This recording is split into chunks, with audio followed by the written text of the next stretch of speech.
Retreat, what a place. Wonderful place, especially the Radhalandaneshwara present. I used to stay in the Brahmacari ashram because probably sleeping up there, which is just, I mean, it's a few stories above, and in the vicinity of Radhalandaneshwara, it was really secure. You really felt secure, despite, all the murders that were taking place on the street outside, and drunks smashing the windows, and so many other wonderful events. Devotees who could live there and continue to live there, like Murli. Uh, it's a really a special place because Radhalandan and Ishvara are really special, and they are really the Ishvara. Today, I just wanted to preface our talk. Oh, there we are. What happened to the earlier thing? Here we are. Our topic is Varnashram.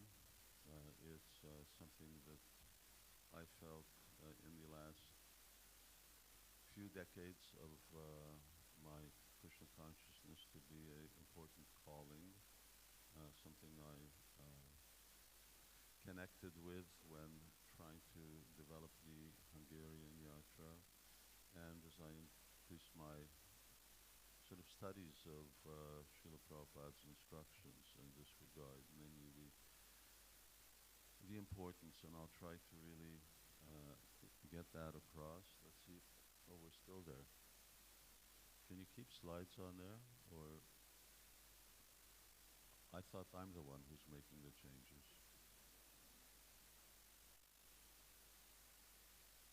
Do I have to tell you manually to go to the next one?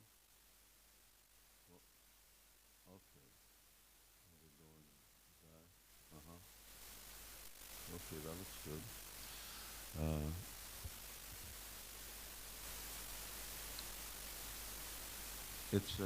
It's a mind blower. That's what this says. You really have to think out of the box. Our purpose of our discussion, which we've discussed somewhat, and you'll see because I brought quite a few quotes from Srila Prabhupada, is somewhat prepared, but at the same time we're trying to go deeply into the topic, and I asked Nitai not to be too respectful and too a little provocative, because it does raise a lot of issues, a lot of questions.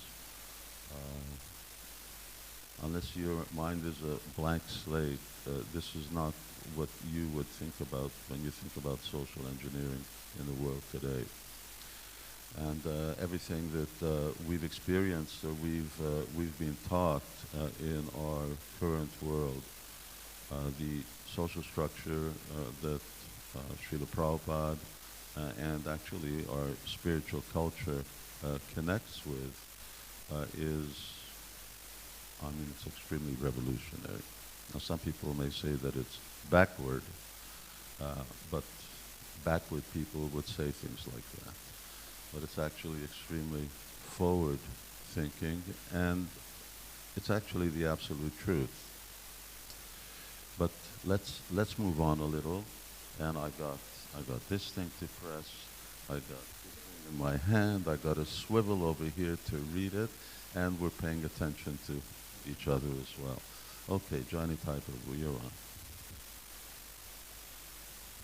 So Maharaj, apart from the fact that I've been very blessed to visit the Hungarian Yatra, and I must say it's amazing, wonderful cleanliness. It's the only place, especially in the world, that I can say where I could probably turn my prasadam upside down on the floor where you walk in, put it back on the plate and not find any grit or dirt. It's such a clean...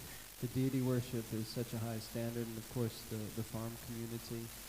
So this principle of what you've done there with the idea of implementing Varnashram is very inspiring. Of course, myself being somewhat of a leader in the London Yatra, in the place where Srila Prabhupada called hell, And I think in one of your previous talks, you actually said it's not a fit place for human beings. I was thinking it's not much use for us. So pure devotees. But of course, we know some quotes from Srila Prabhupada are there that, you know, this is something that's very vital and important to do, but it seems to be something that's been very eluding for a long time, exactly how to implement that, especially being in a city environment.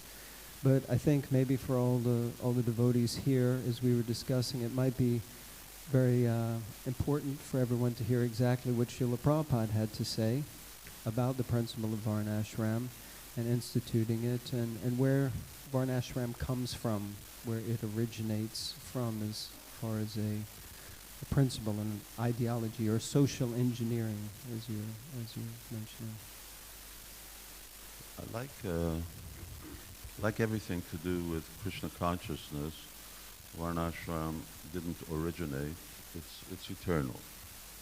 The Vedas are eternal. Krishna is eternal. The soul is eternal.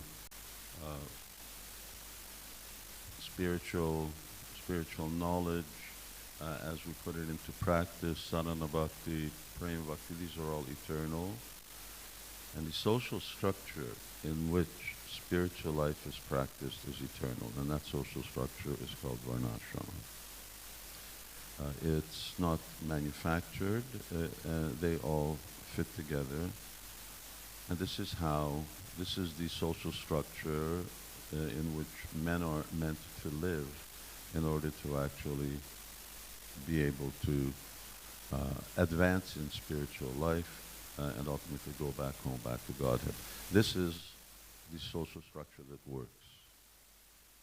We know so many isms and democracy and so on. In the long run, it proves that none of them really work. So let's next slide. No, it's difficult for me to. I'm pressing the button.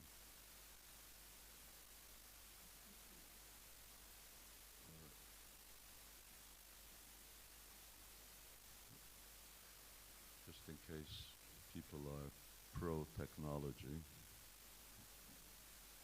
So, Bhagavad Gita, I think most devotees are aware of this verse in the 4th chapter, where Krishna is pointing out, Tasya kartaram apimam vidya kartaram avayam. I'm the creator of this system, and you should know that I'm yet the non-doing being unchangeable. In other words, Krishna's not affected by, he doesn't really fit the basic description that's there in the beginning, Chatur Vayam Maya Shishtam Guna Karma Vibhasana, that the modes of material nature under which we are under determines our particular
Mentalists, the eternally liberated souls, are all in. And there are Brahmins and Kshatriyas and Vaishyas and Shudras. But of course, obviously, they're all perfect Vaishnavas, pure devotees. But they're in a social system. So point being is like everything that exists in the spiritual world, and this is a reflection, our Varnashram system here is just a transposition of what's already going on there. So it exists. So where does it originate from? It's eternal. Krishna here says that he's the origin, as Krishna is the origin of everything. And now the question is, how do we fit into that Varnashram system or establish it? Raj, just on that point of it being eternal, and you just mentioned it's in the spiritual world, so how do we understand like the conversation between Ramananda Roy and Lord Chaitanya, and Lord Chaitanya says, and Prabhupada mentions in the purport, that it's material. You're just saying, of course you said the perverted, I guess the perverted reflection is there, but is there a distinction between Varnashram and Daivi Varnashram? Is there some distinction between these two? Well, when I'm talking about Varnashram, I'm talking about Daivi Varnashram. Okay. Daivi Varnashram is that Varnashram which is especially for Vaishnavas.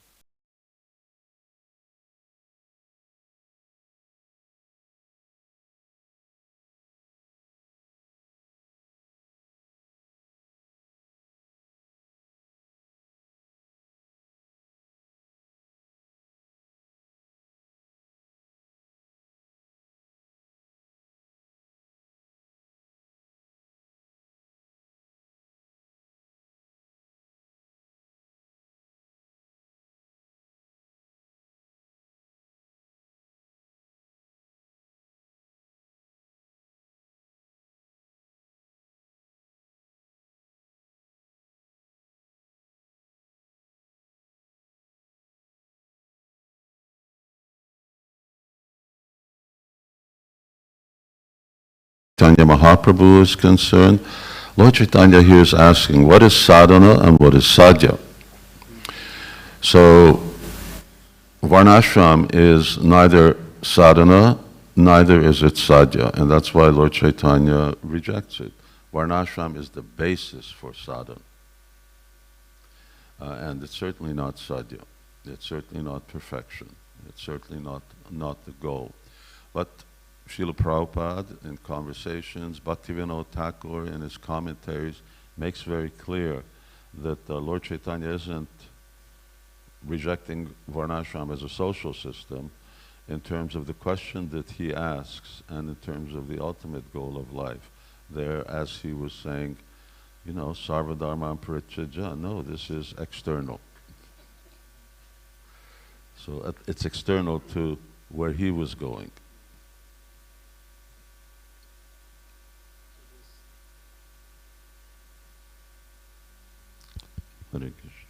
So this, so this conversation then is, you said it's the foundation. So the Varnashram system is meant to create an environment or a social structure in which we can build upon and grow as devotees.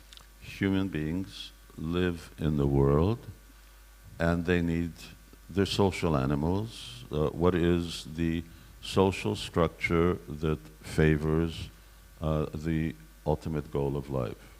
Now, we have a lot of social structures in the world. Some of them seem to be working for hundreds of years, but they are not favoring the ultimate goal of life. They are just the antithesis of that, and that is they destroy the very spiritual fiber of human beings, and and ultimately they fall apart in due course of time.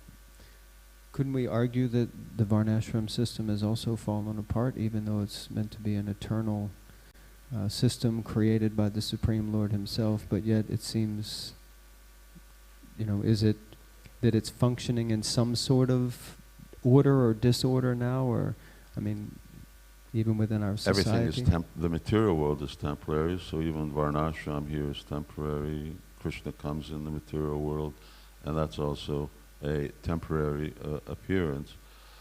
But Varnashram itself works when properly followed. But, and I guess we'll discuss that, Varnashram has to be adapted according to time and space, and Bhagavatam discusses that.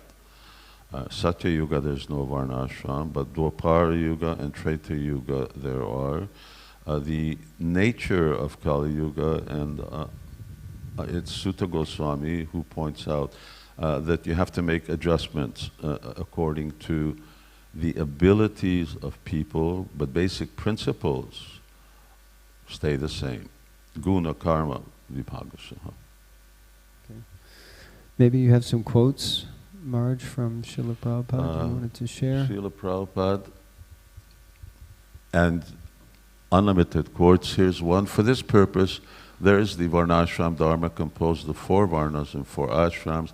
Unless society is divided into these 8 categories, it is simply an animal civilization. There must be some systematized, regulated arrangement. This is not a sole quote. What do you, followers of Srila Prabhupada, do with something like this? In other words, unless there is Varnashram, it's an animal society. So we can't just read Prabhupada's books, follow Srila Prabhupada, in one way be selective, and other things we sort of shift out of the way or dispose of. This is a very, very heavy statement. Prabhupada saying only one thing works, Varnashram, and everything else is animal society. Why animal society? Because it's only to do with eating, sleeping, mating, and defending. Bas. That's it. That's what the goal of any society is. Call it communism or democracy or totalitarianism or fascism or this or that. But ultimately, it's all about that. And people just get bewildered about what they're doing here in this world, and they lose this very valuable human form of life. So, yes, and is it just for karmis? Is it for non-devotees? Because sometimes that's the understanding. But no, Srila Prabhupada points out that it's for devotees. As here, Prabhupada is answering, where will Varnashram be introduced? In our society, amongst our members. How do we teach people to chant Hare Krishna? We do it ourselves. And because we chant, other people chant. The Srila Prabhupada's vision was that we need to be able to show that it works. We have to be, this society, International Society for Krishna Consciousness, has to actually be a model. It has to be a pilot project. So we have to show how it works, which is really quite difficult because for many reasons. Devotees, well, we'll talk about that, difficulties. But one is our lack of willingness to do that. It's a high stakes project. It's more difficult than building a temple, going out and selling books on the street or worshiping the deities. This is like, social engineering, and it really requires one thing, which is cooperation amongst devotees for a single purpose. That for us is difficult to do because you have to be very Krishna conscious for that. So yes, it's for our society. We need to, until it works here, it's useless. We're not talking about making the world into a Varnashram society.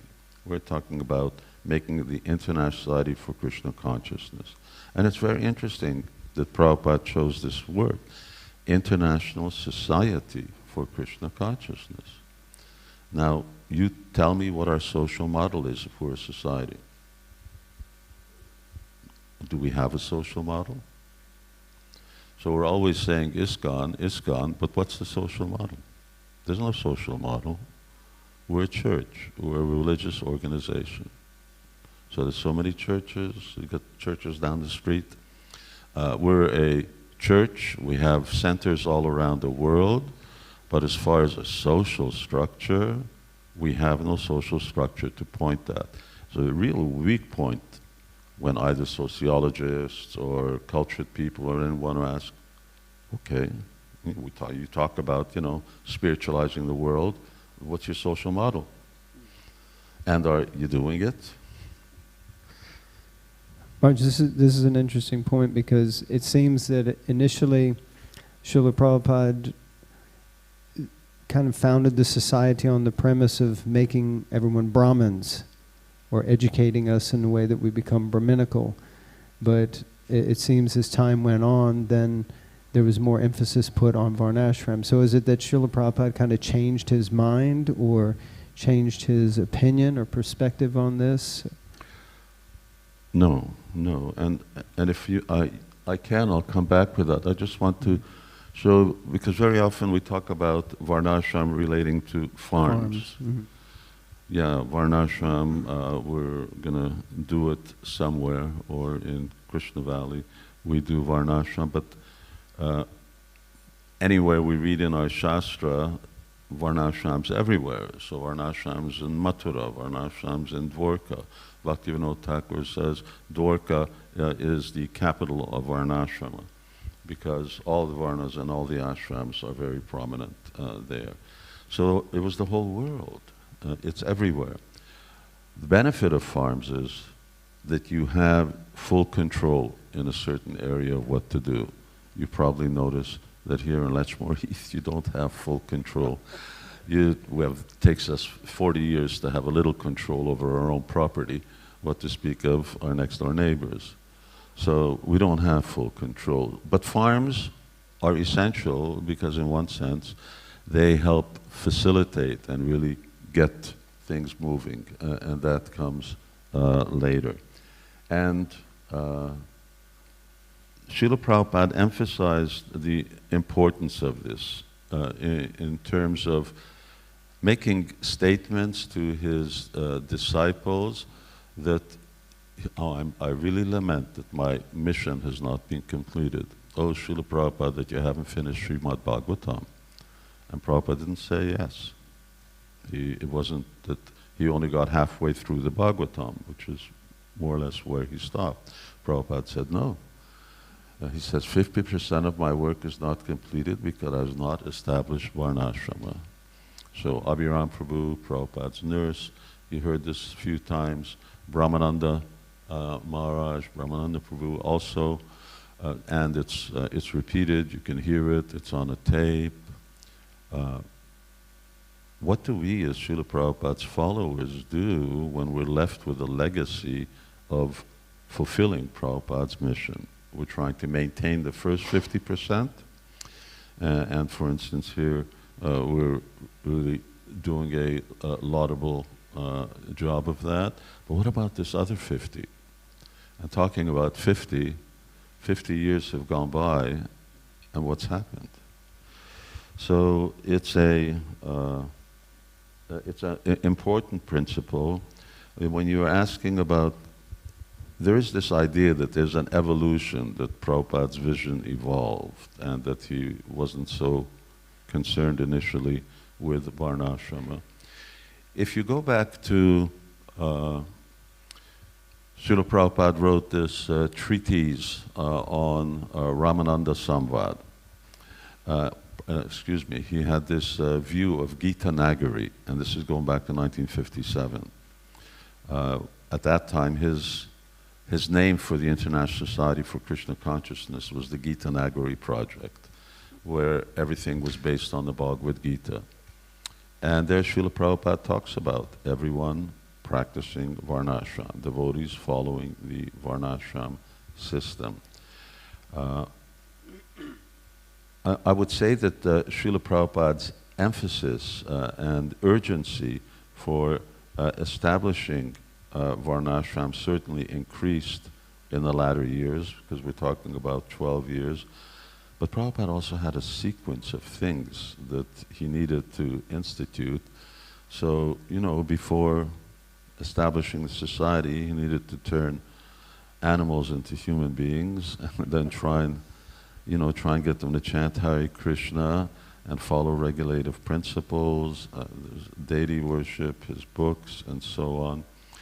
And then Srila Prabhupada started placing more and more emphasis, especially how he saw Prabhupada's quote, "Why are they falling down? If you're so transcendental, if devotees were so much above the Varnashram system," which in one way you can say devotees, not necessarily transcendental, but they already fulfill the need of Varnashram, in the sense that one function of Varnashram is to bring people to devotional service, so they're already in devotional service. But the other aspect is that devotees struggle. They struggle to get up in the morning. They may be initiated, but they get up at 3:30 in the morning. So they may be Brahmins, but what's a Brahmin who gets up at 8 o'clock in the morning? And how clean are they, and how austere are they, and then of course, do they stick to their vows of initiation? Prabhupada was complaining about sannyasis falling down.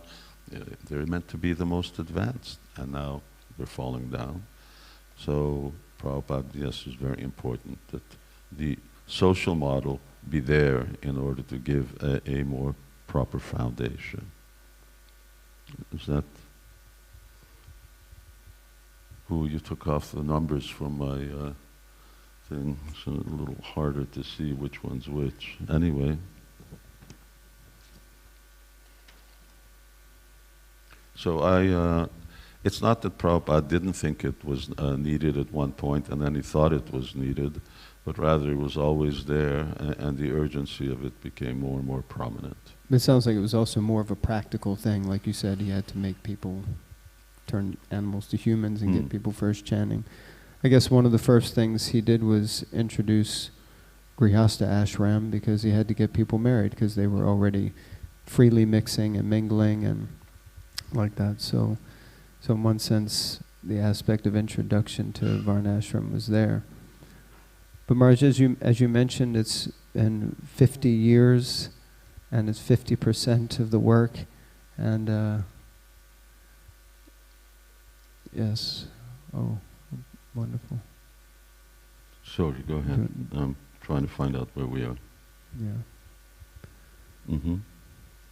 Yeah, so 50 years and 50% of the work is, it seems like a lot of that 50% is still remaining to be done. Maharaj, would you agree? I don't think we started. 100% and 50%. Well, I think you've made some powerful inroads. I mean, that's something maybe we can discuss a little more later. But certain framework. You know, you get a farm, you have a few cows, and you feed yourself. But there's a lot more to Varnashram than just that. So Varnashram is more about organizing, dividing society into both social and spiritual divisions of 4 that you know, and that each one of them accepting both the rights and obligations that fit them. They have general rights and obligations, and they have both specific. And Varnashram is really about those rules and rights that facilitate different varnas and ashramas. Maharaj, this is a big... And the most controversial one. Okay, you're going to say it, aren't you, Maharaj? Yes. Women. God, he had to say women. Oh, God. Okay. This is... Cat's out of the bag now. Your religion, not mine. I didn't... The distinction between the specific roles of women within society. So of course that's a hot topic, and we're not about to discuss it and get into it in detail. But it's also, you try and do that nowadays in Krishna consciousness movement, what to speak of outside. This is kind of part of the point, Maharaj. You know, when you say things like people need to know their rights and their position and their place, and they need to follow, it's hard enough, like you said, to even get out of bed before, but sunrise, what to speak of. It should be clear that we're talking about a direction. So Lord Chaitanya says, what is sadhana, what is sadhya? In other words, all right, where you want to go, now how are you going to get there is something else. So we need to agree on the fact that we need to have Varnashram, and then we need to agree on what that's actually going to mean. Now, how we're going to get there, how long it's going to take, and it's not that I've got answers to all of these things or magical formulas. That's a different story, but at least we need to start off with where is this movement supposed to be going? Because unless you have that, then you're just meandering around and we're lost. And we're supposed to be giving direction. So an idea as to what our social structure is meant to be, International Society for Krishna Consciousness. Maharaj, you mentioned Varnas and Ashram. I know one of the experiences I have often, well, of course, both of them is a challenge for many devotees. The big question that's often asked is, how do I know what Varna I am? And of course, many people may see or think that they're in a mixed Varna. Devotees are often confused about what ashram they should be in, or when they get into one, they want to go to another, like that. So how are we meant to know how we fit in? I mean, if this is a beginning aspect of understanding who we are and in the material body, and where do we fit into this social structure? Practically speaking, we are Varna Sankara. In other words, we are, our Varna is so mixed up and so confused that it's very rare that you can point out this person is this one, that person is that one. And that's because of our samskars, and that's because of our past lives and so on. So establishing, and I've done quite a bit of research on that. We've done that in Hungary, going around the country, taking surveys from devotees after making presentation. Okay, what Varna do you think you're in? It's practically always had to be that a majority, in other words, their nature, the majority part of their nature is one Varna, but clear-cut Varnas, it's very hard for devotees to say, I'm this. Just because things are extremely mixed up. But we're in Kali Yuga, and we're mixed up. And it will take generations until you have pure Varnas. So Prabhupada said, in future, the generations, the children, they'll be able to actually light fire by mantra. Why? Because they'll be pure Brahmins. They will have the samskars, they will have the Shakti or the power, but we need to get there. But in the meantime, we may have to take roles that don't 100% fit, and we do it. We've got managers here who take the roles of Kshatriyas, we got pujaris who take the roles of Brahmins, and teachers who take the roles of Brahmins. We got other people who are cleaning up and take the roles of Shudras. They're all Vaishnavas, and that's their primary identity. So even though we may say somebody's a Shudra, but we're not saying that in a derogatory way, we're just saying he's accepted that service. But actually, a devotee's primary identity is as Vaishnava, and it becomes an offense to identify a Vaishnava according to the type of Varna that he has, because he's beyond that in that sense. When you mention that, it kind of reminds me that sometimes also there's this misconception with Varnashram related to the caste system and the degradation of the Varnashram system. So how are we meant to move that out of the consciousness so that people, because as soon as you hear, oh, you're a Shudra, or maybe I'm a Shudra, no one wants to be a Shudra. You know, it's like it's kind of a... We're already less than Shudras. It's only going up. Kalo Shudra Sambhavan.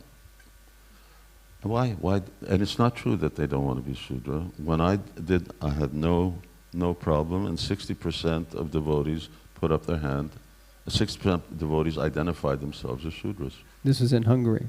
this was in Hungary. I bet we do it here, we do it with individual groups in temples, go through a course, ultimately devotees according to guna and karma, do a self-assessment, and discuss that with others who know them. I more or less this, if you just have to say one thing, that's the difficulty, which one, because they're so mixed up. Why not? We're Vaishnavas. That's our main identity. And so for serving Krishna, why won't we do anything? We've already done everything, wash toilets, we wash so many things, do the service of a Bangi. Am I a Bangi because I wash toilets? But be a Bangi for Krishna if that's required. So this fits the, again, Chaitanya Mahaprabhu's statement, I'm not a Brahmin, I'm not a Kshatriya, I'm not a Vaishya, I'm a Shudra, I'm a Gopi Bhartur Padakamala, you're Dasana Dasana Das. I'm simply the servant of Krishna. So in the Varnashram system, for us as devotees, the Daivi Varnashram system, we should see ourselves as Vaishnavas first, but recognize that we have a material nature, an inclination to act and function in a certain way, even though it's mixed up, but we should try to find ourselves identifying with a specific type of nature and then learning to function in that way. Yes, and they're practicing sadhana bhakti. Mm-hmm. So even someone whose inclination is to be a Shudra or Vaishya, still they're also meant to be practicing sadhana bhakti. Vaishnava, all Vaishnavas. So we're talking about our society. So all Vaishnavas, you get someone who's an artist. So artist means Shudra. So, but we have so many famous artists, but they're sadhakas, practicing Krishna consciousness. We don't think of them like that. We just think of the service they produce for Krishna. That's the important thing. But still, people take a particular role here in this temple. We have, someone who's in charge and others who follow in different ways. We have committees, we have advisors. So this is part and parcel of what a social structure is all about. I'm a little confused with, unfortunately, my I think this is still, we're still going back to, you can just see a quickie over here that Srila Prabhupada also wanted his temples to be called Varnashram colleges. He wanted Varnashram to be taught in colleges, and you'll see what the subject matter is there. You can see here, teach internationally students from all over the world to learn to be educated as Brahmins, Kshatriyas, Vaishyas, as Shudras, to be educated as a Shudra. Faithful, honest, always very truthful and very faithful to their master. So Prabhupada wanted, but here the basic thing is that our institutions, Srila Prabhupada started emphasizing to be educational institutions. That's what Prabhupada here also said to the BBC in '73. This is an educational institution. But what are we educating? Okay, one is educating the philosophy of Krishna consciousness, but the other is, Srila Prabhupada he wanted we educate in terms of our social interaction and how our society will function. Everywhere, wherever we have got our center, this program should be introduced. Vrindavan, Kurukshetra, Naimishram, Jaipur, especially in Ottawa, this property, Ottawa, that's Canada, must be considered by the GBC. If it can be properly utilized, it is nice for Varnashram College. Srila Prabhupada wanted that example of a perfect society. And its purpose is to turn a man into a pure devotee of Krishna. It becomes the foundation in concert with pure devotional service, in concert with bhakti. Okay, I'm a little lost for my number slides, but we're going ahead. Okay. So Maharaj, how do you feel that this Varnashram system, you kind of just mentioned it there, can play to help devotees make spiritual advancement? So if I become educated and my inclination is to be whatever, Shudra, Vaishya, how is the Varnashram system actually going to assist me on my spiritual journey? You really hopped ahead in our questions. We're supposed to be back on number 3. Number 3, okay, sorry. We got a bit of a script. He told me to be relentless. To be relentless. So 50%, Maharaj. How come 50% hasn't been done yet? But this is to answer your question. Yes. Chanting will go on. That is not stopped, but at the same time, Varnashram Dharma must be established to make the way easy.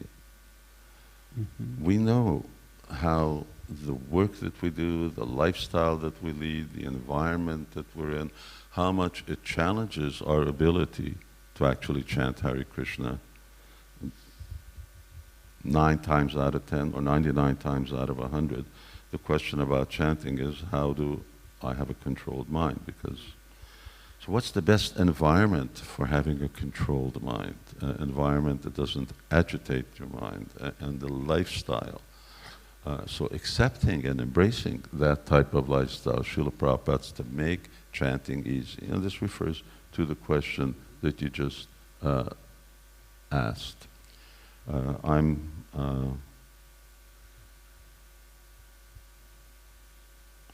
here just going forward. I want to, let's go here. Krishna here is saying that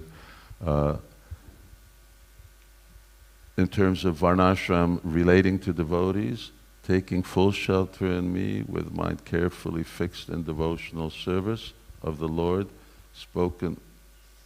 What are you doing? What are you doing to my thing over there? Varnashram in action right here.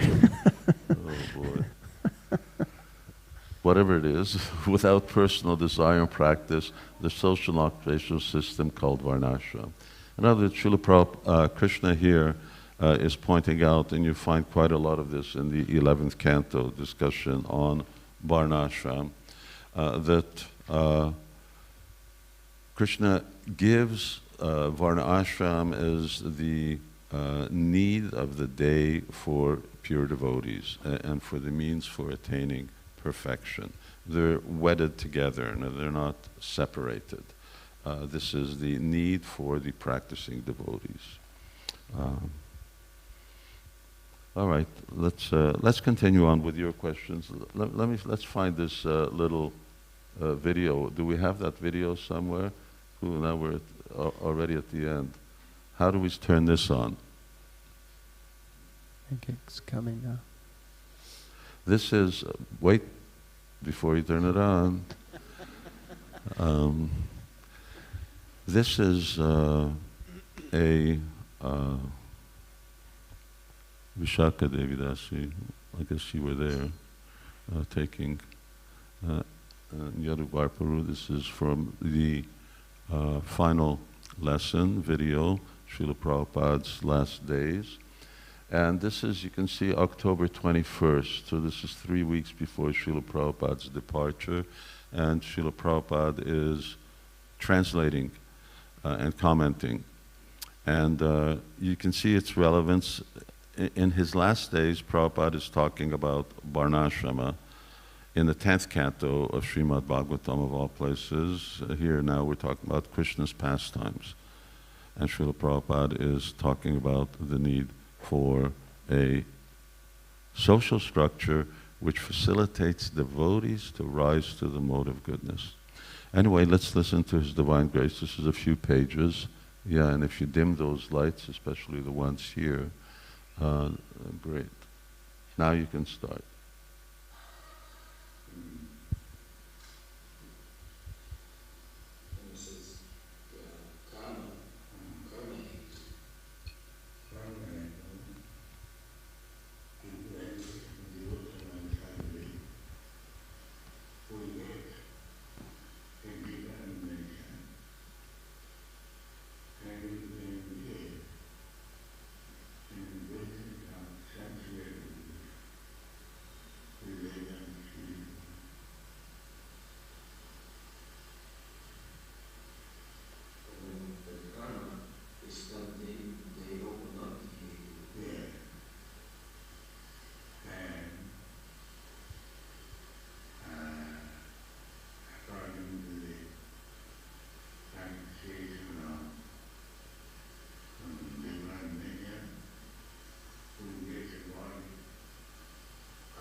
Hare Krishna. Okay, that cut off the end, and unfortunately the whole footnoting isn't in there, which makes it really easy to understand what Srila Prabhupada is saying. But Prabhupada is emphasizing Varnashrama. Could you hear? Could you make out Srila Prabhupada? Some people are nodding, some people are shaking their heads. Srila Prabhupada is emphasizing the need for Varnashram, that's clear. It's as a basic practice for devotees to rise to the mode of goodness, which he talks about dressing in devotional clothes, wearing tilak, putting on tilak, attending the morning program, rising early in the morning. So simple spiritual, Brahminical activities.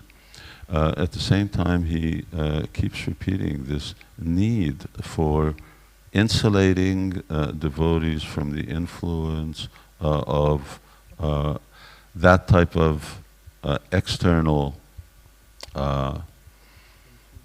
influences that are detrimental to Krishna consciousness, that will actually pull us down into the lower modes of material nature, in which then spiritual life becomes very, very difficult and impossible to practice. So, yeah, I'm sorry that that's not there, and we went over this verse already. Yeah. Maharaj, that was very powerful to see. Of course, that time is very intense. It's difficult to even watch it for myself. Something's on Prabhupada's mind. It's obvious that this is on Prabhupada's mind. One of the last things that he's saying. Yeah, I think earlier when we were speaking about it, you were saying that this may have even been one of the last real statements or conversations that Prabhupada. Well, that I know that's on the film. That's where Prabhupada is speaking. Everywhere else it's the narrator. Mm-hmm. Yeah. Yeah, so obviously Srila Prabhupada is making a powerful statement about the implementation of Varnasram and the benefits. Yes. So, Maharaj, could you explain to us maybe again how this Varnashram system can benefit the community of devotees and our sadhu sangha and association? I can now because I'm able to use my Apple computer. And unfortunately, the setup over here is not geared for such Varnashram culture technology. And therefore, we've been technically challenged over here for the last half an hour. In London, we use Apple TV, Marge. You would have been also there. But we just don't have the space. Yeah. Here you can see that, as I pointed out before, is that the two support each other. The benefit that Srila Prabhupada pointed out in that video is that it helps devotees rise to the mode of goodness. So the whole idea of Varnashram is sense control, control of a certain lifestyle, engaging people according to their natures, which means least struggle possible. This in itself is a very controversial thing. You know, our society is set up with the fact that anybody can be anything. And Varnashram says you can only be what you are. But what are you? And of course, the spiritual answer is that we're spirit soul, and the other one is, but we have certain conditioning according to our past. To identify that conditioning, and now who's going to identify? This is not a matter of just self-assessment. In fact, in Vedic culture, it's not self-assessment. Other people tell you what your Varna is. And other people also generally would tell you when to get married, who to get married to, etc. Arranged marriages really doesn't go down well in the direction our world is going in. So, and coming to the mode of goodness is a systematic thing. It requires proper structure, organization. You need to make it as easy as possible because Kali Yuga is against us already. So this is the most difficult time. We have a host community that's going in a completely different direction. So we need to make life easy for ourselves, and Varnashram makes it easy. It makes sadhana about as easy you can. You still have to do it, and it still has its challenges, but at least your life isn't committing more problems for you. Marge, I have a question on this point about mode of goodness. Of course, whenever we read about the different Varnas, usually they're situated in the different modes or more heavily influenced by those modes. So how is it that someone is being trained or coming to the platform of the mode of goodness? If they're from the Shudra nature, then they're naturally influenced by the mode of ignorance. If they're Vaishya, passion and ignorance, and Kshatriya's passion, how does that? Devotees, remember, devotees' identity is Vaishnava. By proper sadhana, they become empowered. They become empowered to a certain extent, sagunan samatitaitam brahma bhuyaya kalpate, if they're actually strictly following. But nonetheless, the influence of past modes can't be denied. And that then becomes an anchor to some degree or another, either one mode or another, either ignorance or passion. Even goodness is an anchor, and that also has to be dropped in due course of time or raised. So, but devotees need to purify those things, and the best place to purify them is those particular varnas that free them. Let's take the example of ashramas, because we don't have any problem with ashrams. It's quite strange that, you know, one half of it we've already been doing for 50 years, and then we make such a big thing about the other half. So why do devotees get married? They get married because that is the most stable position for them to practice Krishna consciousness. Why do devotees stay Brahmacari or Sannyasi? Well, Brahmacari meaning lifelong. Well, hopefully because that's the most stable position for them to practice Krishna consciousness. So in either case, it's not a derogatory situation, and we've seen that in the past where grihastas are seen to be in a lower situation or fallen, but rather if they're strict and they follow the Varnashram system, then it's the best place for them. So what's the best place for everybody?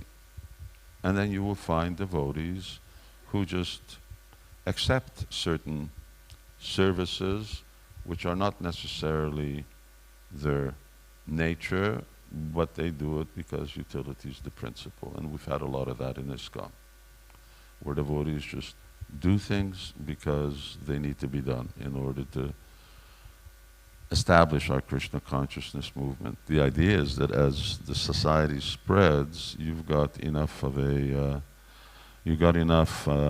human presence that you can start to make the luxury of actually devotees acting according to their nature. We had a lot of problem with, devotees having to do things that they found very difficult, whereas doing something else they were very comfortable with. But still, sometimes we oblige to know when you really need this, and the this was usually Sankirtan. Would you say, Maharaj, that this has been one of the impediments, or one of the obstacles to the establishment of Varnashram, not having enough human persons around? Yes. We don't have enough devotees. We have many things to do, practical things to get done. It's a luxury that now everyone's going to act according to their nature. So, but if devotees, and when we see how devotees can get empowered by Krishna consciousness to do all kinds of extraordinary things, but they really need to be connected. And when they disconnect, then they sort of fall away from those things, become very difficult. Okay, Maharaj, did you have this is one of three. How are we doing? We're doing okay.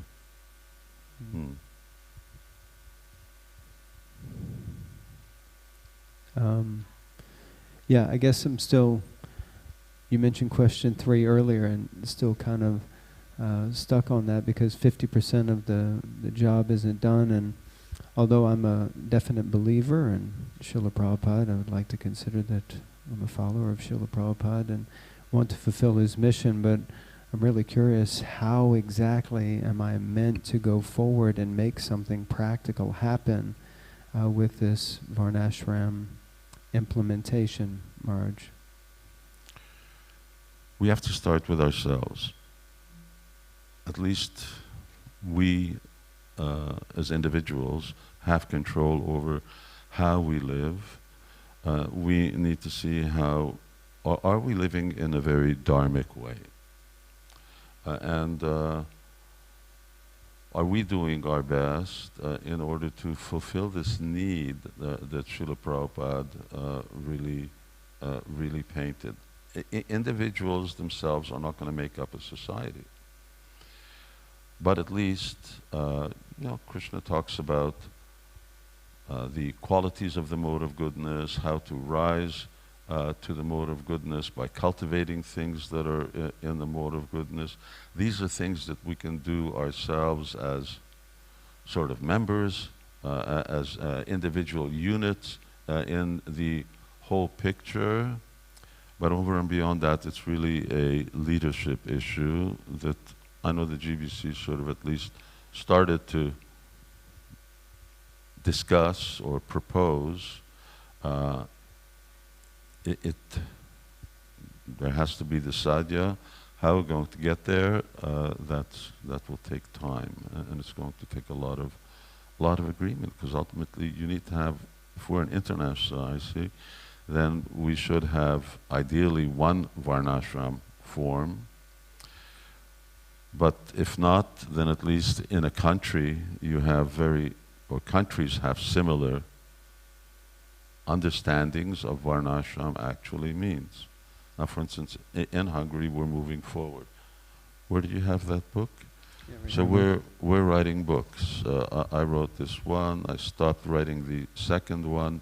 I got interrupted to something else. This is about the Varnas. The other one is about ashrams. The head of our college, Maharani Devi, she just wrote me that her book has just gone to the printers. So we're coming out with certain education on the principles of Varnashram. And what we've concentrated on over the past year or two is emphasizing certain basics that Nair talks about, and he talks about 21 qualities of a human being. And I think I made presentation on that before, and discussing those in detail, and how do we put them into practice in our own personal lives. This then makes us relevant units that can actually fit in to a greater structure. So you got good bricks, then when you got good bricklayers, then they can make a nice building. So at least that we're good bricks ourselves, and we qualify ourselves to actually fit. It requires, I think, a real psychological shift of what that sadhya is, what that purpose is. That you're willing to have others help define what your work should be, how you should work. That work is, of course, the Varnashram system is basically an agrarian system. And it's not an industrial system, it's not a technology system, it doesn't require IT, it doesn't require a lot of these things. It's not about farming, and it does have industries, but it has cottage industries, it has basics, because the difference between the ethos of Varnashram and the world that we live in is that Varnashram is about spiritual development. It's not about GDP. It's not about sustainable development. There's no development. It's about spiritual development. It's not about economic development. It's about economic stagnation. Feed yourself, have a house, be happy in your home, and chant Hare Krishna. So it's not about getting more, getting bigger, about some kind of material progress. It's about being satisfied. Now, that is not what the world is about, but forget about the world. What about what devotees are about? What are we about? So, now should everyone just, I don't know, sell their properties in Bournemouth and Letchmore Heath? And no, but let's start at what the goal is and try and think about these things. Then let me go back to the controversial point.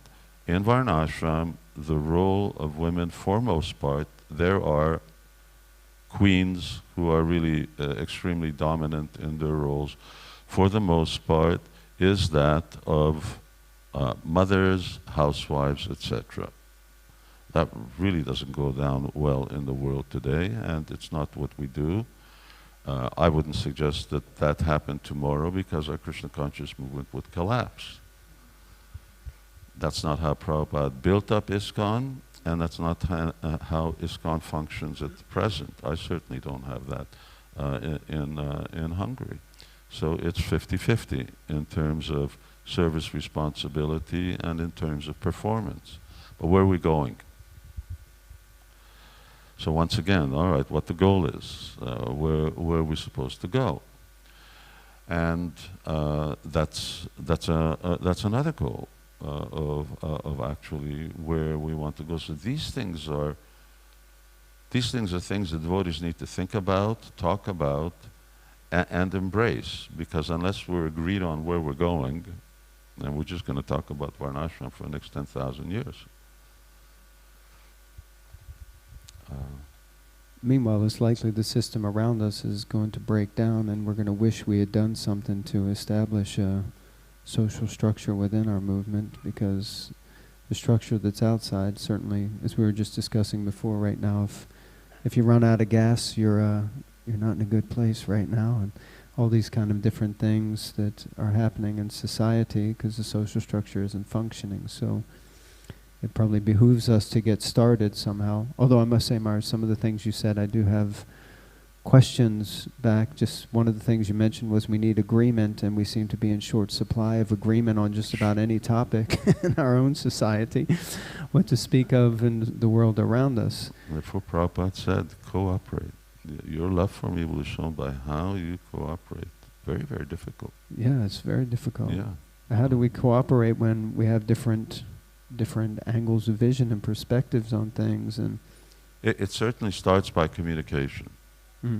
And there's really been a lack of communication. There are certain devotees in the movement, some of my godbrothers, godsisters, who really championed Varnashram, but that's just like sort of, it's not being mainstream in terms of our leadership's vision and consciousness. In one sense, there's good reason for that. We really had a lot on our plates. So establishing Krishna consciousness, building this bill. I mean, we've been fighting a war here for 40 years. So then it's, how many fronts can you move out on? And so, yes, there are a lot of things that we've been doing. We financially get footing, identify ourselves as a real accepted religious organization. But anyway, we need to discuss and we need to communicate. Which is what we're doing today. Yes. And trying to bring it out to the forefront. And it seems that, although the other point that you mentioned, Marge, that kind of had me, questioning, it's about individuals, but it also seems it's about a community. So you said it's an agrarian culture that's based on individuals having their own place, and it's not about so much growth and economic development, but it's more living by what you need. Living by what you need. Which never increases. It's always probably the same. Only decreases this time. Yeah, it's just always the same. You can only eat so much, and living by what you need. But that's not the world we live in, and that's not the indoctrination that we've had. We are brainwashed to live in a consumer society by wanting more and more and more. So it's a real different world. And that's why they would say, well, India was so backward. So if you want to compare it to a country where economic development and consumerism is God, then you say India is backward. If you compare it to people who know how to live by what they need, then this is backward, and that's progressive. Although the whole world was like that up until about 300 years ago, up until the Industrial Revolution. More or less everybody lived by what they needed, except for some aristocracy who lived in excess, but still the world was like that. It may have not been Varnashrama. And I wonder if I just wanted to see if show you, because Varnashram actually exists in one form or another, and Srila Prabhupada makes that point very clear, that of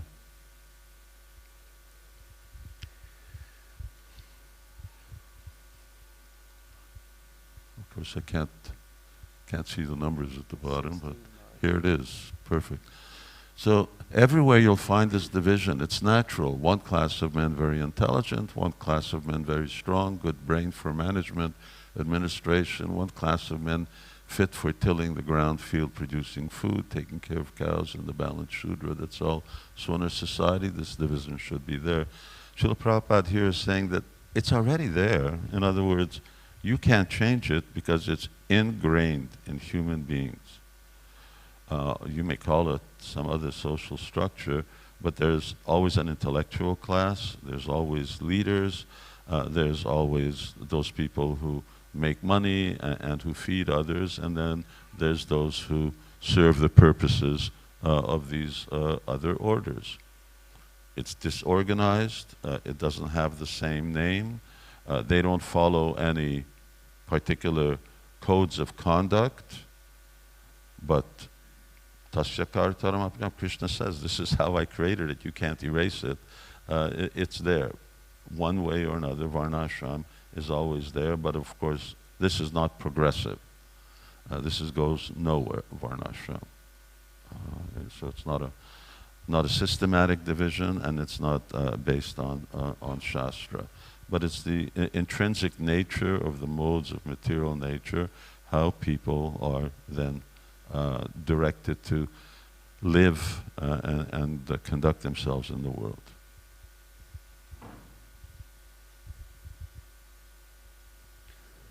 So in terms of implementation, Marge, what do you think would be the first step that we could all take for ourselves? You mentioned looking for ourselves. This, for me, discussion amongst devotees, research and study, what is it? And what type of psychological shift does it actually take? Otherwise, are we forcing something and it's not going to work? We need to embrace something. In Vedic culture, it was natural. Everyone accepted. Everyone accepted that, for instance, Prabhupada points out how brahmacharis would all go to Gurukula. And from age 5, 6, or 7 till 25, then what would they do?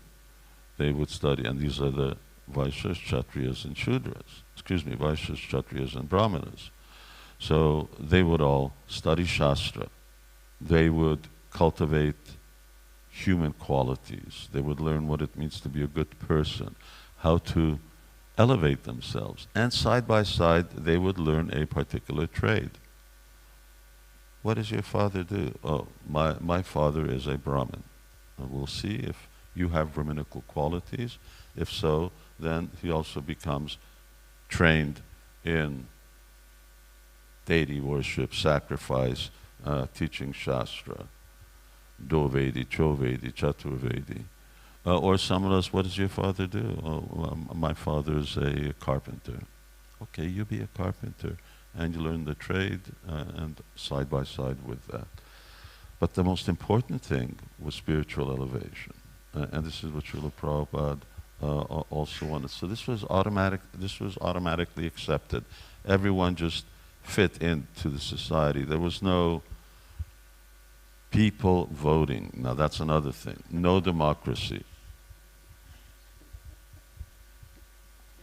Or democracy only for those who are qualified to vote, which were generally very elevated people. Brahmanas, high quality Brahmins who could then vote and decide between themselves. If there's a vacancy to be the king, who should be the king, or some other solution. So why not democracy? Because people are too much under the modes of material nature. And therefore, you have what you have. Need I say any more? Does democracy work? If people just keep voting for someone else, but you keep getting frustrated. Why do you keep voting for someone new? Because you discovered the last people didn't work. So because they're unqualified. So training qualified people. And then Srila Prabhupada here says, all right, you have to train them in this art, you have to train them in this type of work, you have to train them to be. Krishna was a cowherd. So what did he learn? He learned how to herd cows, he learned how to milk the cows, and then they learn the other things that go along with it, and that's it. His father was a cowherd, he was a cowherd. Same thing, you teach, train leaders, if they have the qualification for being a leader. And if they don't, then you can't put them in. So this whole process of yatrayan lakshanam proktam, what is the lakshana? What are the qualities of human beings? Established things by which we identify qualities, how to develop. How do you make somebody honest? Train someone to be honest. How do you train someone to be clean? So everything requires education. There's a systematic education. We learn trades, and our world is about education for things about which are all superfluous. So why do we have to go through all kinds of progressive schools of thought and different types of education? Because they're related to all of these consumer items and all of these unnecessary things which go with this increasing the standard of living, which is the most evil thing that drives society. As if our standard of living isn't high enough. But it's like, the sky's the limit. This is Ravana. Ravana's idea was, I'm building a staircase to heaven. This is what increased standard of living is about, a mechanical stairway to heaven. It doesn't exist. I don't know if you know about, if you try and build a stairway up, it becomes the top has to be increasingly wider and wider and wider, and anyway, it's impossible. So this is also impossible. Why? Because we don't have the resources. There's no question of increased standard of living, but that's what we're driven by. So accepting some of these things and reviewing our own life. Can I live a simpler life? I did a presentation in Hungary with some other scientists, people who are actually about protecting the environment and really advanced in that field. But ultimately, at the end of the presentation, I made a presentation basically that we're living beyond our means. Everyone should decrease their standard of living by 2/3. And I said, who's willing to do that? And I was shocked that a lot of people put up their hands. Of course, they were all like real pro-environmentalist people who were there. And I don't know if afterwards they decreased their standard of living by 2/3. I didn't. So I still flew here. I didn't walk or bicycle or hitchhike. But in Krishna Valley, we've decreased. Our carbon footprint is below the sustainable global level of 1.8. That's a 1.6. So devotees are living well. And our GDP is somewhere approaching the standard of Germans, despite the fact that no one gets paid. And everyone only gets what they need. And how we figure that out, don't ask me, but it's one of our devotees who's expert at that. Krishna had a high standard of living. They had no technology. Krishna wanted to go save Rukmini. He didn't hop on an airplane. He just drove his chariot. He's still driving a chariot. Of course, it went pretty fast. Doesn't have ordinary horses. But they didn't change. They didn't change the way they moved. They were moving, traveling, living in the same way, and it did not change. From Lord Ramachandra's time to Krishna's time, practically speaking to Chaitanya Mahaprabhu's time, nothing changed. Not just in India. Well, of course, other parts of the world here where barbarians were living, but in terms of, and still are, but in the civilized world, it didn't change. What changed is that people were going back to Godhead, and people's consciousness was being purified. Now that's a real challenge. Am I willing to live in a way that's not changed? And can I actually, all right, forget about going back 2/3, cut down on my standard of living by 10%, 20%, 30%, consume less. So these are some of the, and how can I live in a simpler lifestyle? Because very often, especially here when I look around, this community is often driven by peer pressure, expectations from parents and relatives who really want them to be achievers, make their mark in society, and be equal to the host community that we're living in, or surpass them. And in many ways they have, materially, but at what sacrifice, at what cost? So, simplifying our lives. Now, Prabhupada's one thing for simplified life is the farm communities. We're devotees. What are you doing living in a city? Can you do it living in the country? Now, before, if I suggested this 2 years ago, everyone said it's impossible. But now, COVID made it possible that everyone can work from home. You can do it. So, and, you know, when you're on the end of a broadband, whether you happen to be, I don't know, out in the Midlands or you're downtown, it doesn't really matter. So can you? And if you want to, then it could be possible. It could be possible that we live a simpler lifestyle.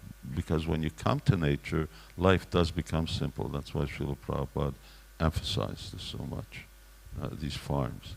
And note that Srila Prabhupada never lived on a farm, at least in this life. He was Calcutta boy, so he was living in a big city. But nonetheless, Srila Prabhupada knew what's good for humanity. This is the way Krishna lived. Do we just read about Krishna and Krishna book and how nice it is? Krishna's going out with the cowherd boys and cows, and everybody's happy. Well, maybe we could be happy if we were going out with the cows and living in the country like Krishna. That's what Krishna's teaching. He's also teaching a way of living, not just a philosophy. Very powerful, Maharaj. Thank you. A lot of food for thought. Just wondering if should we have questions now? Let me come to the end. Although unfortunately my presentation was due to a little mixed up. I'll come to 20. I'm going to read this. This is Srila Prabhupada's summary. And this is a letter Srila Prabhupada wrote to Tarunkanti Ghosh, who's the son of, very influential, was the biggest newspaper in Calcutta in Bengal. He was an associate of Bhaktivinoda Thakur. They were very good acquaintances. Tarunkanti Ghosh came to visit Srila Prabhupada on multiple occasions. This is a few pages long, but I'll read it to you. This is a letter. And it really makes clear Srila Prabhupada's vision overall of Varnasram, our Krishna consciousness movement, Vaishnavism, and a Varnashram college. He says, so in the beginning, if we start a Varnashram college to teach internationally students from all over the world to learn to be educated as Brahmins, Kshatriyas, Vaishyas, and Shudras by quality and work, that will be the basic principle of Krishna consciousness. It's the duty of government to see that everyone is employed. This is only possible when Varnashram is established. At the present moment, everyone is a Shudra. This is not very good for the human society. Everyone has a right to approach the Supreme Personality of Godhead, but there must be a process for keeping the society in order. The intelligent class of men, or the Brahmins, the martial class of men, the Kshatriyas, the productive class of men, the Vaishyas, and the working class of men, the Shudras, all have the right to chant Hare Krishna mantra, and by such devotional service, everyone will be elevated to the transcendental platform. But there must be a division according to quality and work. At the present moment, so many so-called educated persons are unemployed because the division of work is neglected. If this division of society is maintained, no one will be unemployed and there will be no unrest in society. It is a very scientific way of keeping peace in the world. The Brahmin class should be highly cultured in spiritual understanding. By their Vedic knowledge, they will be able to educate the Kshatriya and the Vaishya in the values of life.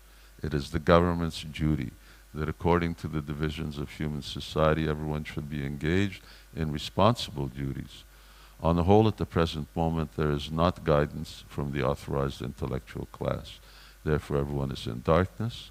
The Krishna consciousness movement is supposed to create actual intellectuals to guide society. The process is very simple. If you kindly consider on this point, and the Varnashram college is started, I'm sure the chaotic condition of human society will be completely settled up. You think over this matter, and we shall talk more when we meet again, or if you like to discuss seriously by correspondence with me, I shall be very glad to reply to you point by point on the basis of Shastra. So, you can see Srila Prabhupada wasn't just a spiritual teacher, teaching a religion, a philosophy. Prabhupada was giving us a way of life, and a way of life how we live not just as individuals, but together in a social structure. And that social structure is scientific. It works because Krishna created it, and Krishna mandates it. And our Krishna consciousness movement is meant to show how it works, so that we can show the rest of society how they can be structured. Because what happens if for some reason they did come knocking on our door? All right, tell us how you do it. I don't know. All of a sudden, number 10, comes out to Lechmore Heath, and we want to know how to reorganize UK. What we can give him? Yeah, Varnasram. Well, show me, how do you do it? So usually, when you want to do something on a large scale, first you do it on a small scale. So we are the small scale, and these are the most qualified people to do it, because these are Vaishnavas. They're dedicated to fulfilling Srila Prabhupada's order. They see it as a mission, and they know that this is going to be the best place in which I can practice Krishna consciousness. So they should be the easiest ones to convince. How you convince the world outside, I won't get into that now, but it's certainly not going to be necessarily voluntary on everybody's part to just embrace this. So we wanted to go for questions. We have time. I think so, yeah. If someone, maybe Marge, if you choose some hands. Thank you, Maharaj. It was very enlivening to listen to this conversation. Maharaj, you mentioned about ancient system where you use the... Can you speak closer into the mic? Sure, Maharaj. That's it. So ancient system, you used some names like Dvivedi, Trivedi. So this, as I understood, is a Gotra system which Bharadwaj Muni started, and then his son Garga Muni, who predicted Krishna's birth and appearance, also is mentioned in that line. So this research exists, Maharaj. What is to be researched more, given that the system you mentioned 300 years ago was all perfect? It was coming from Treta Yuga. It is there till Dwapar Yuga, but just 300 years ago, the world seems to be in a very chaotic order since industrial age. So the documentation must be existing, no, Maharaj? You understood what he was asking? I think that's based on the fact you were saying we need to discuss and research and understand how to implement it. He's saying, but it's all already there, so why don't we just do it, basically? Yes, Maharaj. I think that's what he's trying to say. Why don't we just do it, Maharaj? One is because you have a very classical system in front of you, which generally refers to previous cultures. We need to consider how we're going to actually adapt that. Unfortunately, we're not starting from scratch. In other words, we're not like in the middle of nowhere, and with resources to start building a society and the needs of a society around us. So we're already in an environment over here. It becomes quite difficult. The idea of farming community, and Srila Prabhupada emphasized that, it's very advantageous because you can do just that. Srila Prabhupada's idea was, okay, you have your own environment, you know who your neighbors are, your kids only go to Gurukula, and they only associate with children who are devotees, which is a very important thing, because as soon as they associate with others, they're going to become influenced, no matter who they are. And gradually, you can actually really come up to an ideal. Now that's about the easiest formula, and it's the one that Srila Prabhupada began to emphasize. But the majority of our devotees still live in cities. Now, what are you meant to be doing at home? How do we practically and work out formulas of those principles which are there in Shastra, and how that applies to someone living in London and Hong Kong and so on? For instance, our council, our counselor system, you call it mentor system. Our mentor system is one important way for likes associating with each other. Recommendations for the type of work that people should do. I'm just picking it out of the hat, but IT may not be the most ideal. Maybe it is, maybe it isn't, but it's something to work out. What type of work it best suits people? Working out systems of how we actually help devotees work on what their varna is, for instance, especially children, and what's the best type of education. Not that my mother had an idea as to what I should be, and that's what I should be. But what do I want to be? And of course, the last thing she wanted me to be is a Hare Krishna. But aside from that, if I'm going to do some kind of profession, what is my nature? And that I accept those type of recommendations that come from seniors, which, for instance, a counselor system may fit for, that it's also the type of practical things that they do, not just, how I'm advancing Krishna and Krishna consciousness, but how I'm actually implementing the social structure. What are destructive work ethics or types of employment, and avoiding those which are constructive, those which fall in line with my nature, and so on. So there's a lot to really work out, jnana vijnana, how to practically apply today, and in a way that gets us out of this. I haven't done it, and I didn't join this movement to be a social engineer. It didn't cross my mind. It's social engineering. And it's very difficult. Building a building is easy. Why? Because bricks cooperate. You say go here, they go there. The humans aren't like that. They go here and then no, I want to do something else. The bricks don't tell you, well, I don't like it being in this wall, I want to be in that wall. No, they just, wherever you put them, they stay there.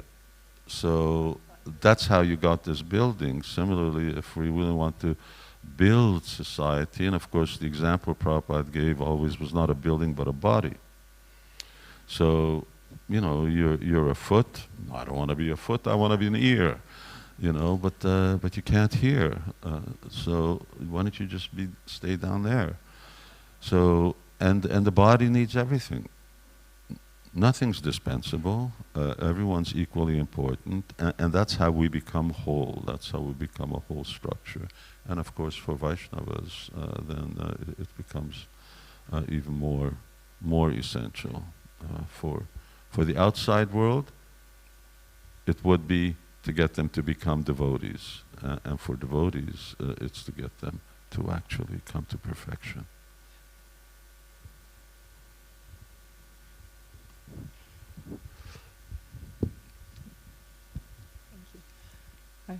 Oh, it's okay. Thank you, Maharaj. It was puzzling me throughout your whole class, the example that you just given of Srila Prabhupada comparing Varnasram Dharma to the body. Because I was thinking, in ideal world, let's say, we've got the Brahmins here, we've got the lovely Goshala, we've got the education.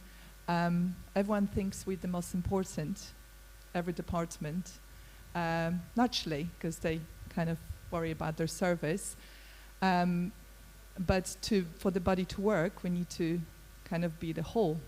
So how do we kind of give up this mentality that we're the most important? Because at the moment, I personally, in my conditioned mind, I see there's a lot of disjoint ideas that this one is most important, that was most important in the society, in our ISKCON society. Probably wrong, but I would like to know how this could work going forward, because without strong leaders like yourself, I don't know how we can do it without somebody telling us really strongly how we make it work. I'm emphasizing this, accepting the goal, because in Vedic culture, whatever role someone played, they embraced, unless someone was a transgressor, but they embraced their position, their rights and their obligations, their subordination, if that was the case, to someone else, their position in the whole picture. And they really respected, and this is a very important point, or one important point to consider, that the whole is more important than the individual. And that's not how we live. So for Dharma, you can sacrifice anything. And Dharma means this is the system. So Dharma is the law, it's the way, and in order to maintain Dharma, then I'm willing to sacrifice my individual needs, because that's the way of the world, and that's the way they're conditioned, that's the way they're trained. Without that type of training, it does not, and we don't have that training. We just sort of, at least most of us, just sort of popped in here at age 20, 30, 40, 50. So, and prior to that, we were brainwashed in a very individualistic way. And Varnashram Dharma is not about the individual, it's about the whole and the individual, and how the individual serves the whole. So that service to the whole keeps people in a very cooperative mood. But it will require time. It will require some scars before people come to that stage, and it certainly requires education. So Srila Prabhupada, in the absence of good natural tendencies, education is important, and that's why Srila Prabhupada wanted Gurukulas. He wanted to educate our children in Krishna conscious principles, and he wasn't very interested in the needs of the world around us. Of course, in the world that we live in, especially the Western world, in India, you can still get away with it, of having a Gurukula, and you're not obliged to teach high-level technology and other things, sciences. Srila Prabhupada wanted that. He wanted moral people, dharmic people, spiritually advanced devotees. And especially when you're spiritually advanced, then who's the whole? Krishna's the whole. So of course we're servants of the whole.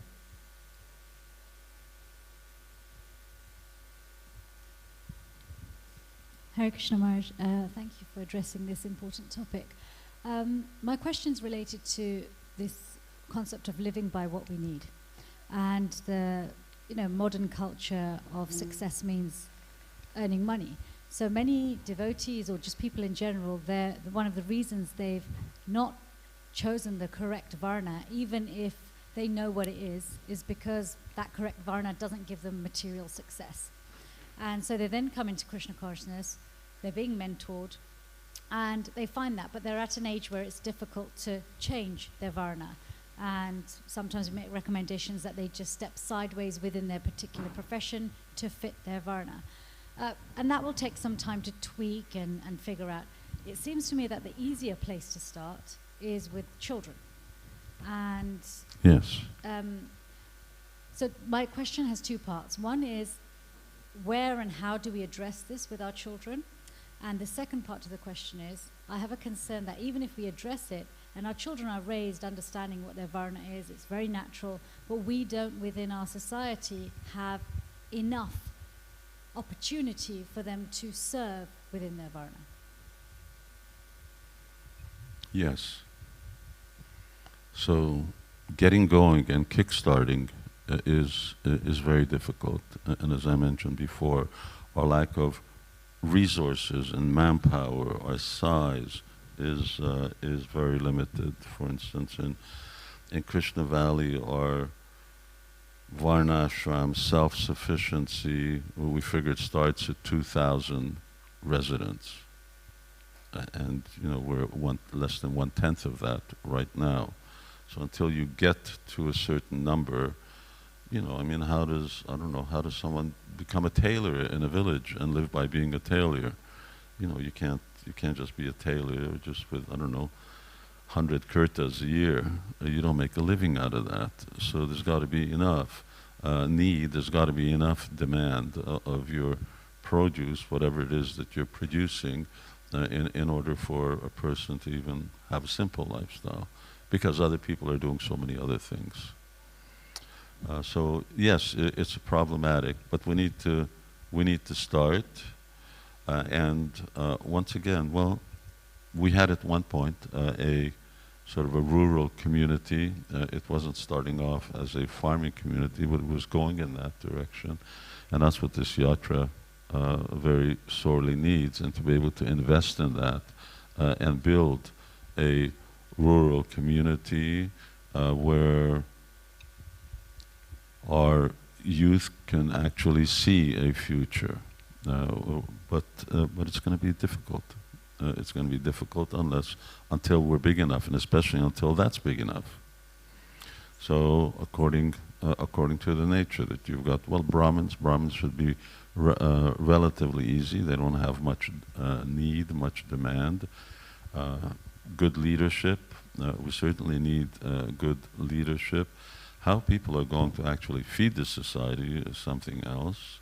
But of course, that's what then. And the percentages are usually 1%, 4% out of 100, 1%, 4%, 16%, and the rest.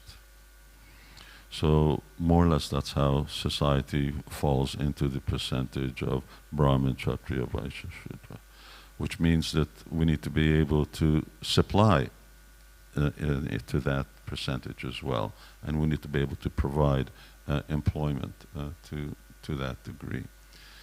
We could have gone a lot further. One major problem is that there has been failings in our farm community, and there has been major failings in this movement's faith in that aspect, which has really impacted the whole progress of this Varnashram. So Srila Prabhupada really, really emphasized farming communities. I don't know which one that is.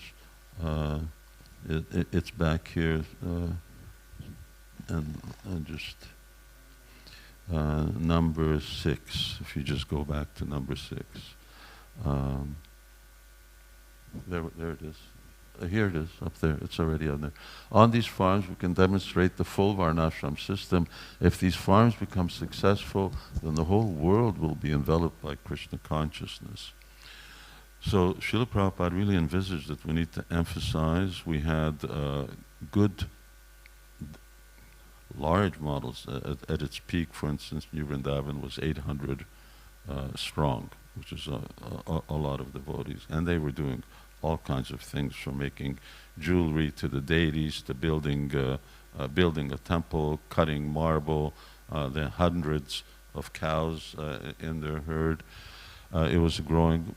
Gitanagari was smaller, but much better in terms of agricultural land, excellent agricultural land. It is difficult. These were generally high school, university students, and try and convince them to stay there. I have experience. You try and convince a computer programmer that he should be behind that plow, doing the needful.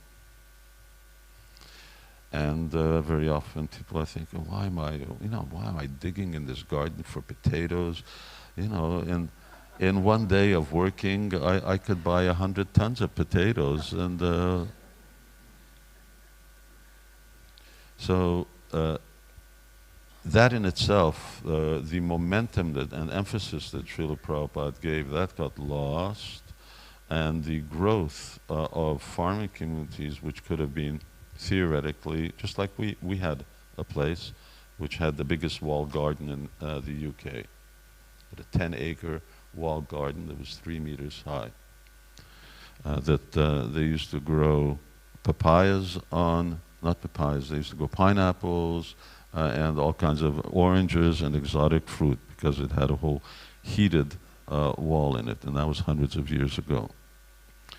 So, of course, it was done by slave labor, so that's another thing. But it was a suitable property, and there was unlimited scope for expansion. We sold it, and that's just history. So that was 40 years ago. We need to follow what Prabhupada wanted. And here, it's much more difficult. There, it's much easier.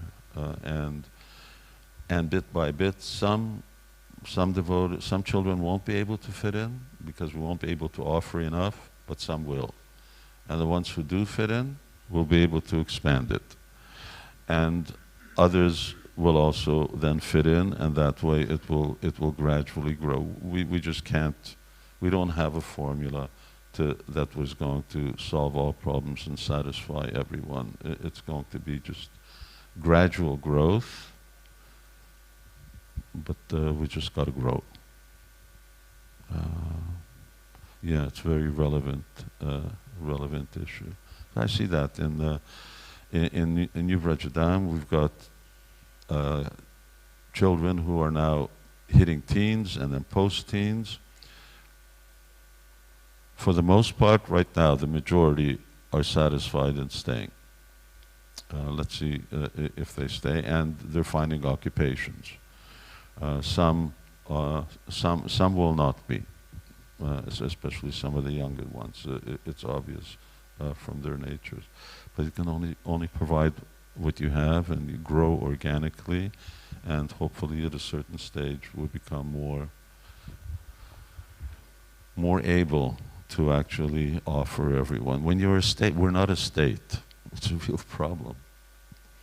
So what to speak of not being a society, we're not a state. So here you have a whole country, there's unlimited opportunities. We can't compete with that. We have a great theory, but our application and our resources and facilities to realize it are really, really handicapped. So it's very difficult. For me, this is the most difficult thing Prabhupada wants us to do. Other thing, chant Hare Krishna. Okay, here's my bead bag. I chant Hare Krishna. It's an easily accessible thing, but this is very, very complex. And what to speak of, turning about the outside society, well, that's something else.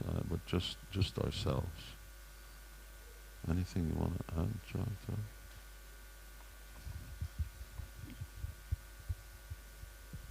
Hare Krishna Guru Maharaj.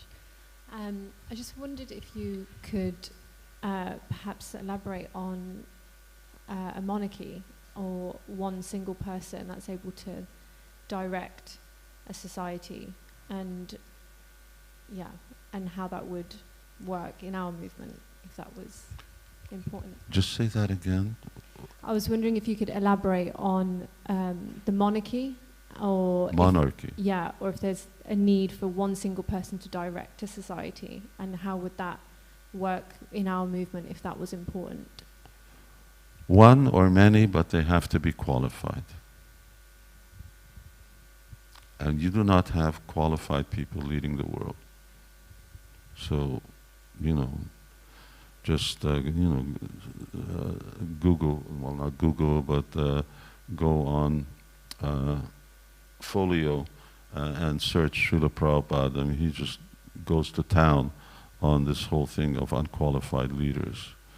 So leaders need to be trained, but qualified people have to be trained. It has to be their nature. They're chivalrous, they're powerful, they give protection, they're honest. So you have people like Yudhishthira Maharaj, or at least even of a smaller caliber like Yudhishthira Maharaj, but people who are real Kshatriyas by nature, and then that they're properly educated. The science of, just like you can have someone who's naturally born musician, but he still's got to learn music. He still has to learn the system of music and so on. So same thing, someone is a natural leader, but they still have to learn Dharma. And so whether it's one or many, it doesn't matter. But they have to be, you want to do it with a group, fine, if they do like that. Although that wasn't the tradition. In other words, if you really got someone who's qualified, then one's enough. And if they're not qualified, then it doesn't matter how many you have. They just make chaos. The world is in chaos. So you need those type of people, and that's our vision. Our vision of our children for the future is to produce Yudhishthira Maharajas and Brahmanas. This is what Srila Prabhupada wanted. But that comes through education, spiritual practice, kriya samskars, and so on, and submerging children in the world outside, even if they have the qualities, will most likely contaminate them or destroy them. So children need to be protected. And one thing you need to protect them from is what's going on out there. Now that's not an easy thing when you're living in the middle of the fire, to not get burnt. But that's where we're living. But that's what we need, real leadership. And in one sense, although Brahmins are the most important and are the head of society, but good leadership is such a need of the day, not just globally, but even in our society. The people, devotees who are qualified, who know Dharma, who know what's right, and their intelligence is trained to make correct decisions, inspire others, and train them. Now, I came to Krishna consciousness movement. I came here to chant and be happy. As it turned out, they turned me into a temple president, and then the GBC, and then the guru, and I mean, you've seen some of it, and a lot of people have suffered at my hands because I wasn't trained. But it wasn't something, and I never got trained. I just learned through the school of hard knocks. I was the one who was knocked around. Other people got knocked around. So, and that's where most of the leaders of our movement come. They didn't come here to be leaders. They didn't go through some, Yudhishthira 101 course as to how to become a good king. So they just came here and they're doing the needful. And this was Varnashrama, all right. You do the needful. Take that role. Prabhupada would say, Krishna will inspire, Krishna will empower you. And it works. He does. But nonetheless, we're still who we are. Until as we get purified and qualified, these imperfections have their effects and results. Wrong decisions, mistakes made, and so on. Maharaj, I'm just conscious of the time. We may have to wrap up soon. There are some online questions, but if I can pose one to you here. How do we avoid corruption in the Varnashram system as it happened in India with the caste system? How do you avoid corruption in anything? How do you avoid corruption in the world that you have today? Put up your hands who thinks politicians are honest. Well, you've just gotten used to it. It's just, that's par for the course. So everything can get corrupted. But that doesn't mean that it's not our duty, it's not our responsibility to make the effort to do the right thing. How do we know everyone won't fall down in Krishna consciousness? We see some devotees making the effort and their efforts become corrupted. So it's not a good argument. Srila Prabhupada didn't like that argument that just because the subject can go bad, we shouldn't cook it. So eat it before it goes bad. And so we should do it, we should make the effort. If we follow, then you don't get corrupted, but certainly in Kali Yuga the tendency will be there. And yes, caste system is the example of that. But it doesn't have to be. It requires very strong Krishna consciousness to make it work. Thank you, Maharaj. Maybe we'll take one more question. Maybe from this side, because we've had quite a lot from here. We're taking Okay, sides. this side's a bit quiet. Right? Okay, we'll have one more question from this side and then we'll have to conclude.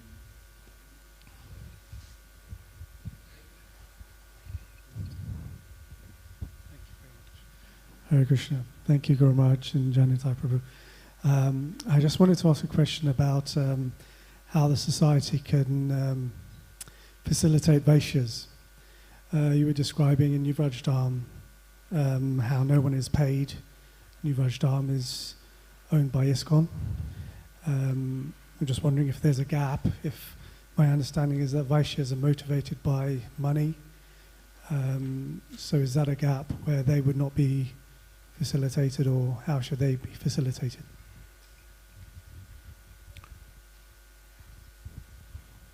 If devotees want to work in a cooperative way with establishing a Varnashram community, then they would have to work with what's available. So say we have a farming community, then all right, what we have here, are we selling excess produce, or you want to be Vaishya also means that he's taking care of cows and so on. Commerce and other things also fit in. If those things don't satisfy you and you want to be on your own and you want to make money, to which there's no objection, make it in a dharmic way. So get into business that doesn't compromise your spiritual values, doesn't compromise, or something that you can stand behind. When vegans and everybody else and people, environmentalists, start asking you how you're making your money, then you're clean. And you're not destroying the world, you're not destroying animals, you're not destroying human beings, you're not connected to the slave labor in Bangladesh, and you're making your money in a clean, respectable way, and you're showing that it can be done. Because when you do that, then you're getting also Krishna's blessings that go along. And then fine, make money, but then you have to give it. And Prabhupada's ideal was 50%, which is that for a real Krishna conscious devotee who sort of tries to build his life in such a way that he's always able to maximize what he's giving to spread Krishna consciousness, then someone's connected like that. And then with that donation, hopefully the other community can grow and offer other types of means by which devotees start interacting with each other. The Jewish community is very expert. They have this thing that their money goes around 9 times before it leaves the community. So if I want a plumber, I only phone up a Jewish plumber. I don't talk to a Patel. I don't talk to anybody else. I just, hello, Moshe, you got to come over. My sink is leaking. So they only work with them. Whatever it is that they want to do, they keep it in the community. They've grown up like that. There are a lot of communities who do that. They're very expert. We can really learn from them, it develops not just spiritual strength, but economic strength. And they become very strong and influential. So that's not, who's the cheapest. They may not be the cheapest. And for instance, I'll give you an example. In New Brajadam, we produce a lot of grains, much more than we need. And although we stock and we rotate our stock, just so that we have emergency resources, and producing grain costs money. It's not subsidized by the government. There's no pesticides. There's no anything involved. Now, if I'm trying to sell that grain or that wheat to Budapest Temple, they don't want to buy it because they can get it for half the price in Tesco. So now I got psychological warfare going on over 20 years, trying to convince them it's more important for you to pay double the money to purchase that wheat, and then especially the milk. I mean, milk that you buy in the store is subsidized by the meat industry, amongst other things. That's why it's the price that it is. Real milk costs about 2.5 to 3 times as much to actually produce. Are you willing to pay the price? So this is also to do with Varnasram, because Srila Prabhupada said, what will be the economy of our farms? You have milk, ghee, milk products, sell it to the temples, sell it to our restaurants, ISKCON restaurants, Om Nom, etc. Of course they're vegan, right? Om Nom's vegan? Yeah. And that becomes an economic source. But they'll have to pay. You have to pay more. Who's willing to pay more? Well, Sitaram can give you a list of who's willing to pay more. And it isn't necessarily devotees. But there are people who value it and who are willing to pay more on the basis of principle. That it isn't money that determines things, but it's the quality and the karma that's in it that determines things. And it's a different way of thinking, and this is part and parcel of Varnashram thinking. That we're not thinking about what makes money. Even if I'm a Vaishya, we think about value first, and we think about Dharma first. And money isn't the driver. The driver is always what is right.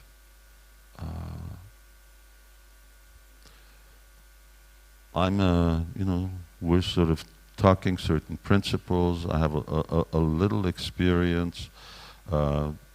Probably some devotees should learn about sociology, not necessarily from local universities, but study our scriptures, study Manu Samhita, other books, and try to better understand how societies function and how societies are actually developed.